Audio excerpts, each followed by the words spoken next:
Strategy क्या चीजें हैं जो कि उनको करनी चाहिए एंड ऑफ कोर्स क्या चीजें हैं जो कि उनको अवॉइड करनी चाहिए। ठीक है, एग्जाम के पैटर्न स्ट्रेटेजी है वो आपकी क्या होनी चाहिए। एग्जाम को सिर्फ 1 महीना बचा है। पार्ट सी के अंदर आप लोगों को मैक्सिमम क्वेश्चन करने होते हैं, उसमें ऐसी क्या चीजें हैं जिनको आपको अवॉइड करना है। आपका JRF जो है वो गोल अचीव होने ही वाला है। Hello everyone, welcome to IFS। तो आज हम लोग बात करने वाले हैं कि जो भी लोग CSIR नेट जून 2026 का एग्जाम देने जाने वाले हैं, तो उन लोगों की स्ट्रेटेजी क्या होनी चाहिए, क्या चीज़ें हैं जो कि उनको करनी चाहिए एंड ऑफ कोर्स क्या चीज़ें हैं जो कि उनको अवॉइड करनी चाहिए। ठीक है, तो सबसे पहले अगर हम बात करें एग्जाम के पैटर्न की, तो वैसे तो आप सभी लोगों को पता ही होगा एग्जाम का पैटर्न क्या है, लेकिन जिनको नहीं पता है, जो कि अभी पहली बार एग्जाम देने जाने वाले हैं, तो उनके लिए एक बार बता दे रही हूँ कि आपका जो एग्जाम होता है वो 3 सेक्शन में होता है, part A, part B and part C. Part A जो होता है एप्टीट्यूड का होता है, जिसके अंदर 20 क्वेश्चन होते हैं, उसमें से 15 आपको अटेम्प्ट करने होते हैं। पार्ट बी के अंदर 40 क्वेश्चन होते हैं, उसमें से 35 आपको अटेम्प्ट करने होते हैं। एंड पार्ट सी में 60 क्वेश्चन होते हैं, उसमें से 25 आपको अटेम्प्ट करने होते हैं। टोटल आपके पास में 120 क्वेश्चन होते हैं और उसमें से 75 अटेम्प्ट करने होते हैं। एंड ऑब्वियसली हर जगह पे नेगेटिव मार्किंग तो है ही, तो नेगेटिव मार्किंग है। एंड ऑफकोर्स अगर आपने सही किया तो 2 मार्क मिलेंगे, जैसे पार्ट ए और पार्ट बी में सही हुआ तो +2 मार्क, और अगर गलत हुआ तो 0.5 की नेगेटिव मार्किंग है। और पार्ट सी के अंदर सही हुआ तो +4 मार्क, लेकिन अगर गलत हो गया तो माइनस में 1 हो जाएगा। ठीक है, तो ये कुछ एग्जाम का पैटर्न है सबसे पहले तो। उसके बाद में आगे अगर हम बात करें कि सबसे पहली जो स्ट्रेटेजी है वो आपकी क्या होनी चाहिए, तो सबसे पहले आप लोगों को सेलेक्ट करना है।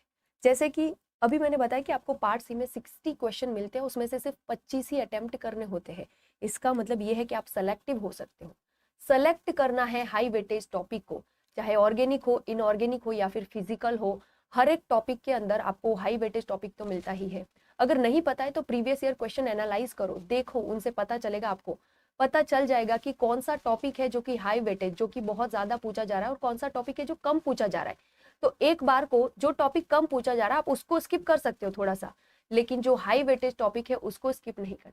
अब ऐसा नहीं है ना कि कोई क्वेश्चन, कोई एक ऐसा टॉपिक है जो कि पिछले 2-3 साल से आया ही नहीं है और आप उसको पढ़ रहे हो क्योंकि आपको वो ईजी लगता है।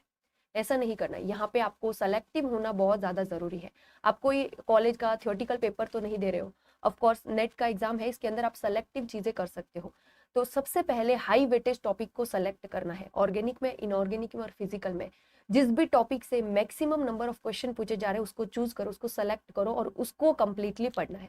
उसके बाद में जिनका कम वेटेज होता है उनको भी स्किप नहीं करना है। अगर वो आपको आता है तो उसको भी कीजिए, क्योंकि उस टॉपिक का अगर एक भी सवाल आता है, मान लो वो एक सवाल पार्ट सी में आ रहा है, तो 4 मार्क देके जाएगा। तो ऐसा नहीं है कि जिसका कम वेटेज है आप उसको पूरा ही स्किप करो, लेकिन हाई वेटेज को प्रायोरिटी पहले देनी, उसको बिल्कुल नहीं छोड़ना, उसको पहले पढ़ना है। ठीक है, तो पहला तो आपका यही स्ट्रेटेजी होनी चाहिए। दूसरी अगर हम बात करें, जैसे कि जो भी लोग जून 2026 का एग्जाम देने जाने वाले हैं, ठीक है, अब वैसे तो उनका नोटिफिकेशन फिलहाल के लिए नहीं आया है, लेकिन आपका एग्जाम तो होगा ही।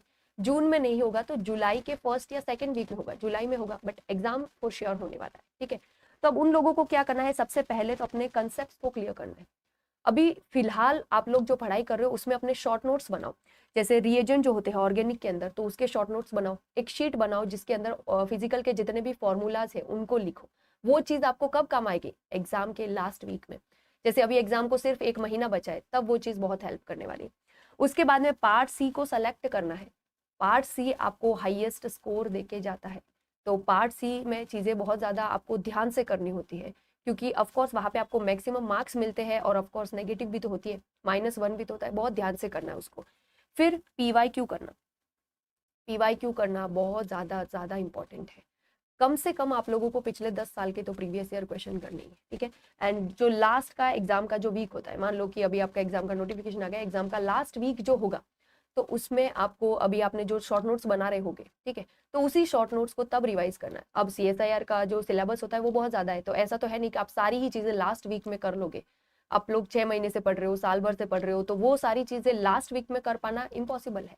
तो उस टाइम पे आप लोगों के जो काम आने वाले हैं वो है आपके शॉर्ट नोट्स, आप लोगों ने जो फॉर्मूला शीट्स बनाए हैं वो। ठीक है, आगे अगर हम बात करें पार्ट सी की, तो पार्ट सी के अंदर आप लोगों को मैक्सिमम क्वेश्चन करने होते हैं 25 अटेम्प्ट करने होते हैं। अब उन 25 को आप लोगों को ध्यान से करना है। मान लो कि 25 क्वेश्चन आप मैक्सिमम अटेम्प्ट कर सकते हो, आपको 25 नहीं आते, तो इसका मतलब ये नहीं कि आप तुक्का मार रहे हो। उसके अंदर ऐसे कुछ भी नहीं करना है, मन से नहीं करना है। आप कम से कम ट्राई करो कि आप 20 से 22 क्वेश्चन कंसेप्ट के साथ में सोच के समझ के एकदम सही जवाब दे दो। अगर आप 25 ना भी कर पाओ, आपने 20-22 सवाल भी सही कर दिए, तो भी आप एक अच्छा स्कोर कर पाओगे, क्योंकि उसके बाद में पार्ट बी भी तो होगा, पार्ट ए भी तो होगा। तो सारे के सारे करने हैं, वो भी जरूरी नहीं कि भाई 25 इसकी मैक्सिमम लिमिट है तो हम 25 के 25 ही करेंगे, भले ही नहीं आ रहा है, भले ही तुक्का मारेंगे, वैसा नहीं करना है। 25 नहीं आ रहे, एटलीस्ट 20-22 उतने तो सवाल करने की ट्राई करो, उतने कर लोगे तो भी आप एक अच्छा स्कोर कर पाओगे। ठीक है, आगे अगर हम बात करें तो जो सबसे इंपॉर्टेंट चीज होती है वो है PYQs। कम से कम आपको पिछले 10 साल के PYQs करने हैं। ठीक है, अब पिछले 10 साल के इसका मतलब ये नहीं है अभी फिलहाल की ट्रेंडिंग देखो आप, आपको 2025 के, 24 के, 23 के, 22 के इन सवालों को करना है, इन सालों के जो प्रीवियस ईयर क्वेश्चन है उनको करना है। अब आप 26 में एग्जाम देने जाने वाले हो और ऐसा नहीं है कि 2001 के सवाल करें, अब ट्रेंड बदल चुका है, वो पुराना है। तो आपको कम से कम पिछले अभी फिलहाल के जो 10-12 साल है उनके प्रीवियस ईयर क्वेश्चन को लगाना है। ठीक है, क्योंकि अब नया ट्रेंड चालू हो गया है, बहुत सारी चीजें बदल चुकी है, सिलेबस भी आपका चेंज हो रहा है, तो उस हिसाब से आप लोगों को चलना होगा। प्रीवियस ईयर क्वेश्चन करने से आप लोगों को एक आइडिया लग जाता है कि डिफिकल्टी लेवल क्या होता है, पैटर्न क्या होता है, और जब वो पता चल जाएगा तो एग्जाम के अंदर कॉन्फिडेंस आता है। जब आप प्रीवियस ईयर क्वेश्चन कर पाओगे तब आपको लगेगा कि यस, हम लोग नेट के भी सवाल कर सकते हैं। तो प्रीवियस ईयर क्वेश्चन को करना बहुत ज्यादा इंपॉर्टेंट है। ठीक है, आगे अगर हम बात करें पार्ट ए की, तो वेरी मच इंपॉर्टेंट, आपका जो PhD ओनली है उससे LS होगा या फिर LS से GRF होगा, उसके बीच का जो रास्ता है वो पार्ट ए तय करता है। पार्ट ए को कभी भी स्किप नहीं करना है। पार्ट ए के अंदर एक्चुअल में कुछ ऐसे सवाल होते हैं, 4-5 सवाल, जिनको अगर आप पढ़ के भी नहीं गए, नॉर्मल अगर आप थोड़ा बहुत भी कंसेप्ट लगा दोगे, थोड़ा बहुत भी पढ़ लिया होगा, तो भी आप एटलीस्ट उतने अटेम्प्ट कर पाओगे। तो ऐसा नहीं है कि एग्जाम में गए और पार्ट ए को कभी खोल के भी नहीं देखा, पार्ट ए देख ही नहीं रहे हो, उसके भी प्रीवियस ईयर सवाल देखो, आपको समझ में आएगा कि आप उसके क्वेश्चन कर पाओगे। पार्ट ए कभी भी स्किप नहीं करना है, पार्ट ए आपका स्कोर इंक्रीज करता है। अगर आपका मान लो सिर्फ LS हो रहा है, आपकी सब्जेक्ट आप अगर करके गए हो और आपका सिर्फ LS ही हो रहा है, तो GRF तक का जो बीच का रास्ता होता है वो पार्ट ए से तय होता है। तो पार्ट ए कभी भी स्किप करने के बारे में नहीं सोचना है। जिन भी लोगों को लगता है कि उनका मैथ्स वीक है, तो वैसा कुछ नहीं, उतना हायर लेवल का तो उसके अंदर मैथ्स पूछा भी नहीं जाता है। पार्ट ए कभी भी स्किप नहीं करना, उसको हमेशा करके जाना है। ठीक है, अब अगर आपके पूरे दिन के स्केड्यूल की बात करें कि आपको दिन के अंदर कितना टाइम क्या करना चाहिए, अब ऐसा नहीं है कि आप लोग पढ़ रहे हो तो बस पढ़े ही जा रहे हो, पढ़े ही जा रहे हो, ऐसा नहीं करना है। आप लोगों को अपना जो टाइम है उसको थोड़ा डिवाइड करना पड़ेगा कि किस टाइम पे आपको पढ़ना है। कोई नया टॉपिक पढ़ रहे हो तो उसको कब पढ़ना है, उसके बाद में रिवीजन भी तो करना है। अब ऐसा नहीं कि किसी टॉपिक को उठा लिया और पूरे दिन बस उसी को पढ़े जा रहे हो, वैसा नहीं करना है। पढ़ने का थोड़ा सा टाइम रखो, उसके बाद में रिवीजन के लिए टाइम रखो, फिर उसी दिन के अंदर आप लोगों को MCQs वगैरह जो PYQs है वो लगाने हैं, PYQs को सॉल्व करना है, मॉक टेस्ट लगाने हैं और मॉक टेस्ट को एनालाइज भी करना है। तो अपने दिन का जो टाइम है उसको थोड़ा सा पार्ट करो, उसको थोड़ा सा डिवाइड करो कि किस टाइम पे, मान लो कि इतने घंटे आपको थोड़ा सा रिवीजन करना है, तो थोड़े टाइम के लिए आप लोगों को कोई कंसेप्ट पढ़ना है, फिर कुछ प्रीवियस ईयर क्वेश्चन लगा दिए, मॉक टेस्ट लगा दिए, आपको सारी ही चीजें करनी है। ऐसा नहीं कि मॉक टेस्ट लगा रहे तो बस मॉक टेस्ट ही लगा रहे हो और उसको एनालाइज नहीं कर रहे हो। जब तक आप मॉक टेस्ट एनालाइज नहीं करोगे, आपको समझ में नहीं आएगा कि आप गलती कहाँ पे कर रहे हो। तो वो चीज़ आपको देखनी है, मॉक टेस्ट लगाना है प्लस उसको एनालाइज भी तो करना है, वो बहुत ज़्यादा इंपॉर्टेंट होता है। आप भले ही दिन में ज़्यादा मत लगाओ, एक ही मॉक टेस्ट लगाना होता है, दिन में 2-3 नहीं लगाने हैं। एक मॉक टेस्ट लगाओ, भले उस दिन अगर आप उसका एनालाइज नहीं कर पा रहे हो, उस दिन नहीं हो रहा है, टाइम नहीं मिल रहा है, तो दूसरे दिन करो, बट एटलीस्ट चेक करो कि क्या गलतियां हो रही है और क्या चीज़ें हैं जो कि आपसे सिली मिस्टेक्स करवा रही है। ठीक है, आगे अगर हम बात करें तो जो लास्ट का महीना होता है उसमें ऐसी क्या चीजें हैं जिनको आपको अवॉइड करना है। लास्ट के महीने में कोई नया टॉपिक उठा लिया, उसको पढ़ने बैठ गए, ये सबसे बड़ी गलती होती है। अगर आप लास्ट के महीने में नया टॉपिक उठा के पढ़ोगे तो रिवीजन कब करोगे, जो आपने पहले पढ़ रखा है उसका रिवीजन कब करोगे। लास्ट के महीने में कभी भी नया टॉपिक नहीं उठाना है। टाइम मैनेजमेंट करना very much important. Time management आप कैसे कर पाओगे, जब आप मॉक टेस्ट लगाओगे। अब मॉक टेस्ट को वैसे ही लगाना है जैसे कि आप मान लो कि आप कोई रियल एग्जाम में ही बैठे, उसी हिसाब से।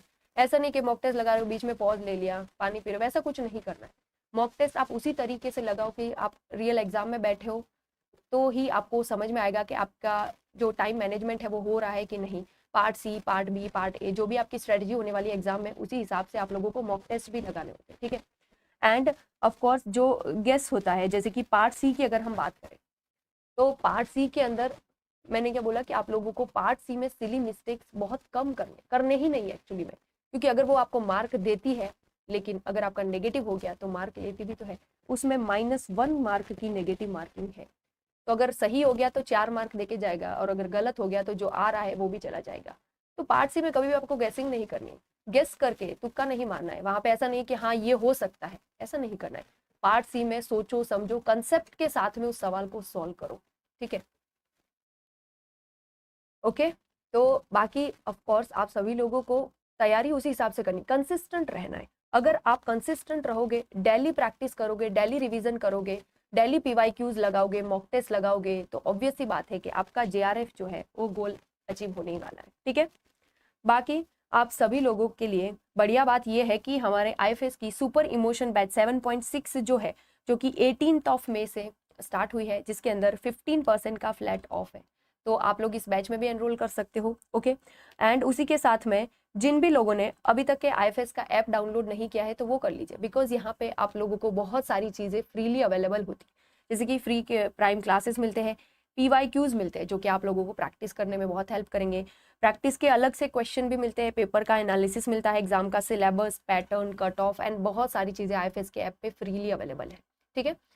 Okay, so thank you so much everyone.